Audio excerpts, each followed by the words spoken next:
Tapping with the World, Volume 49. How's it, world? How's things going? Morning. Hey, morning. Really friends today. The whole team's turned up, and we got a visitor, my boy Jimmy. Hey, Jimmy. Yeah, make that work, Jimmy. For me, it's not every week we get together to share a win of the week and then talk about our big learn of the week. And this week we're going to start with a win from Jimmy. Hey, Thanks, Karl. hey, just a bit of a blurb about yourself, and then give us your win of the week. Yeah, so I'm Jimmy. I've been traveling around the world for a bit for the last few years in Europe and Canada. I love tech. I'm now back at home. And my big win of the week is just being introduced. I'm being allowed to be part of the Epic world for this past week. Just being a fly on the wall, introduced to a virtual tour to how Epic World works. So that to me is really cool. And thank you guys for the privilege and honor.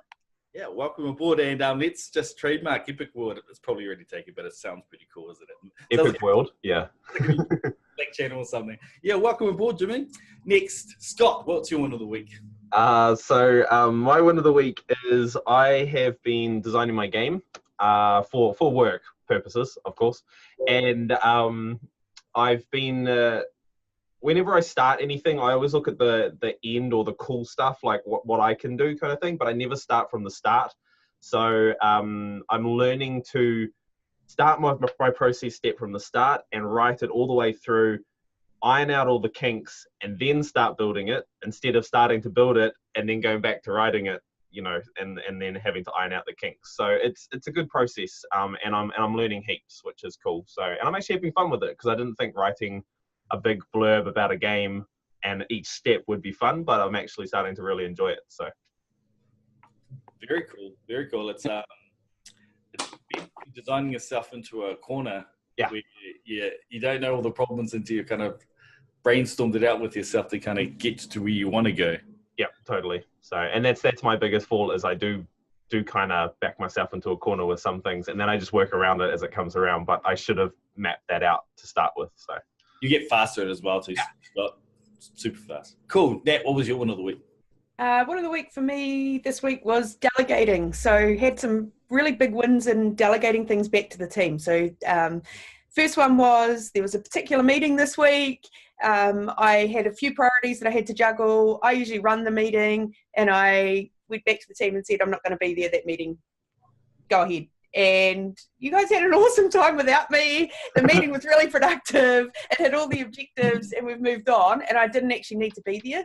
And potentially the output was better because someone else ran it instead of me. So, and then that turned into, hey, I don't need to be running this meeting. And then an agreement that it's not something that I should be doing anyway within the team. And then the same thing happened last night when we were talking about end-of-year performance reviews, which is something that the team's working on at the moment. And I was sort of thinking about how close what we're doing is to the olden days of what we used to do, and that's not actually to our values about our activities being meaningful.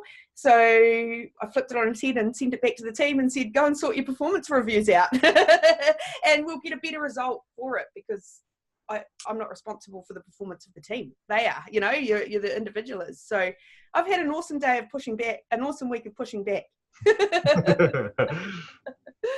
Becca, what was your win of the week?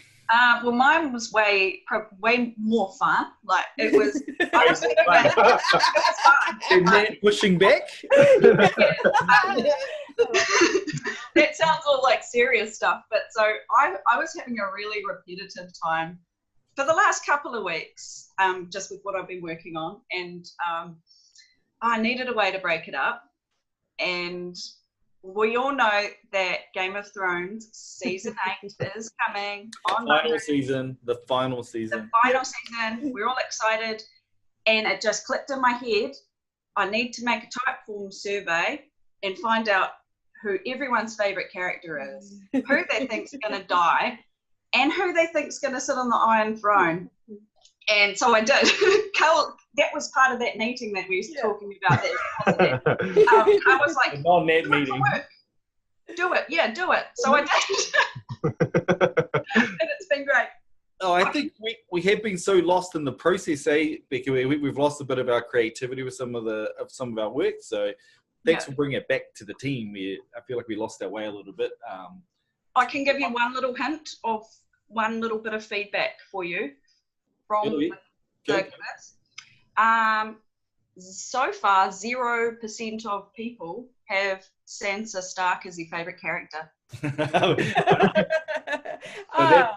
I need to call out to my sister. She was just talking about how cool Sansa was the other day, but I don't. Wow. Okay. Yeah. Favorite. Yeah. You obviously didn't watch from season 1. Yeah.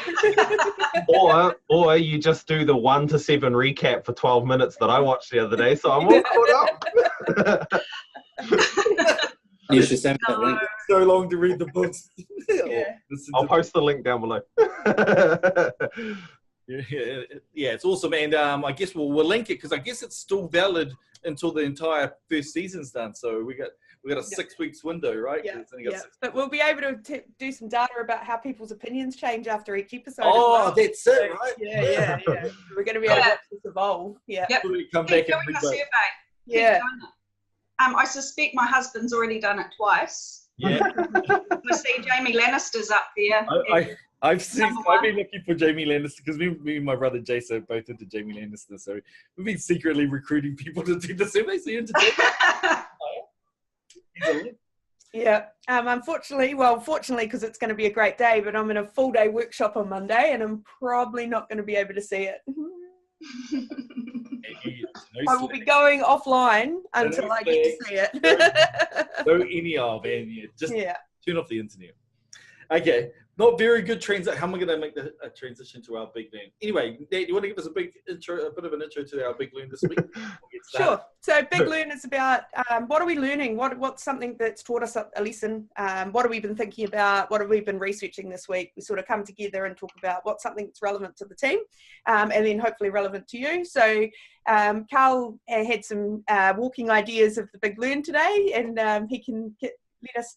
Yeah. So I'm really into listening to music, and I've been trying to read up more on hacks, and a lot of the hacks out there is talking about listening to music or the right sort of music can stimulate your mind and make you more creative or more focused. So I thought today, as part of the big loon, we can talk about music or what we do when we're trying to get work done that helps us get it done or even study harder.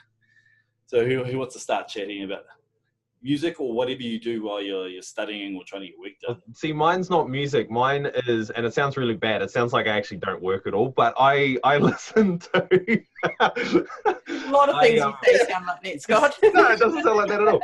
I have my tablet, but I turn it around so I can't see the screen, but I have game reviews going, so people playing games and stuff like that I've already played or maybe I've already listened to or something like that, but it's just background noise. Is it kind of making someone else in the office? Is that part of working alone and having I said to Holly the other day, I was like, when it's quiet, I'm really distracted for some reason, but when I've got something playing in the background, no matter what it is, I focus. Which is weird, but I focus on it, and I focus on my work and stuff like that, and I just seem to get it done. So there might be something in that because I do the same. I usually have TV on. I'm not really watching it. And I have TV shows that I play at work and TV shows I don't play at work because I've got a bit of a litmus test that if I watch more than a couple of minutes at a time, then it's distracting me, and that's different to being in the background. But shows that I've watched 100 times, like Game of Thrones, in the background monotonously, and maybe it is a bit of that we do work in really quiet environments and it's company. How sad does that sound? Because I used to really think my mum's a weirdo by leaving the TV. Sorry, mum. That would leave the TV running while she's doing stuff around the house, and I was like blasting. You can't really hear what it is, but maybe it's just that, right? Just comfort more than concentration. Music's different. So I was going to say I use music in the classroom a lot, so I use different music for different things. So if we're running a workshop and I want the groups to connect and have really powerful one-on-one conversations, I'll often put some sort of upbeat but not distracting music on in the background because it lowers that feeling of silence that people are whispering, and it turns into much more like a cafe conversational kind of mood. That's a good idea, so cafe playlists are gold for So and then no one hates them or no one totally loves them, but they kind of got a little bit and if I'm doing low energy, low thinking work that I want to stay awake, then good happy vibey music helps. But if I'm trying to concentrate, I find music's too distracting. I find music more distracting than I find TV in the background. What about you, Jimmy? Well, what's my thing? Yeah. I with Ned, I think I love music, and I have it pretty much all the time. But I find it distracting if it has words in it, because when I'm trying to think about certain things, I tend to want to sing along to the words, and so that makes it totally takes you away from it. So usually when I'm looking to do work or where I need to focus, I'll put some sort of vibey, sort of like chill out music in the background, something that has beat in it, so it gets you moving, but has no words to it. So you're just moving with the beat, and you're getting that energy from it. But I definitely think music is great, and I love using it for work, for studying as well.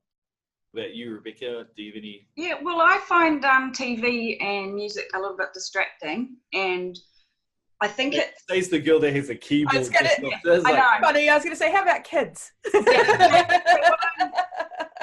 I value my alone time so much that with the house being full of kids, I actually quite like quiet. I've got the clock ticking in the background. That's quite nice. Washing machine's good. I don't mind like any car sounds going past. I really enjoy that, but I'll just get too distracted if I hear music. oh, that's true. I'm a bit of what everyone's just said. Sometimes I'll have some background kind of sounds going when I'm doing kind of low energy stuff. But if I'm really trying to get something done, my secret weapon is there's a playlist on Spotify which is just sounds of nature, and I turn up super loud. And so if you ever walk into my room and it's like thunderstorm or something just cranked up, then you know that Karl has a deadline that's due in an hour and a half, and nothing can get the bubble, right? I know the exact playlist because I use it when we can't go to sleep at night, just some ambient noise, and it's like thunderstorms and rain. And I just had a thought. Imagine if all 5 of us shared an open office. How different we would all be in terms of what we would want the work environment to be. Yeah. Virtual office, man. I like the thunderstorm idea. yeah. Really like the thunderstorm idea. But then every now and again, I'll have to do some work where it's super mindless, where I have to I'm copying stuff over from a PowerPoint. It's like something that's super like, I don't really need to be thinking. I'll listen to an audiobook because I can actually allocate 90% of my brain to listening to that while I'm actually doing that as well. Yeah, that's the same. Like if I'm writing something, I can't have anything going because I'm like Jimmy, I start writing what I'm listening to. but if it's like I'm building an e-learning or I'm doing Heartbeat with the World, like I'm editing it and stuff like that, I can have something like a TV show running in the background. It doesn't matter. So yeah. I just wanted to add as well, like I used to use it to set myself up for the day. So sometimes on Fridays, I used to have my Friday song was Men in the Mirror by Michael Jackson. Confessions. The start of the day. That is mine's Bon Jovi's "It's My Life," right? So I'm with the Jimmy, but way I don't know. Mine's pretty lame. It's cool. It's really interesting around. Maybe that needs to be a course for kids in high school because I didn't learn this stuff until I was in my 20s, 30s, right? Like you're kind of missing out being able to manipulate your moods and your focus based on your music and what you do. Because all I used to do is just hit play on a tape deck and listen to Motley Crue and suck at studying. So yeah, that's really, it really got me thinking about like it's like a skill, but you don't learn until you get older, right? Where it's something if you learn as a kid, man, you could be so much more. It's the self-awareness. It's the being able to actually evaluate the job that you're doing when you're doing it, and thinking about your surroundings and how they're impacting you and actually being aware. So whether it be, I need to listen to music, I need to have movement in my life, I need to, whatever it is, it's learning how to learn and learning what works for you. Yeah, Definitely. What a cool topic. Very cool topic, team. Well, let's wrap it up. Well done, Karl. Thank you. I'm not taking away, thank you. As always, we always love guests. Thank you for coming, Jimmy. It's been great having me, guys. Yeah. And to everyone else in the world, if you want to join us, come and contact us and join us. And see you guys. See you. See ya. Bye. Bye.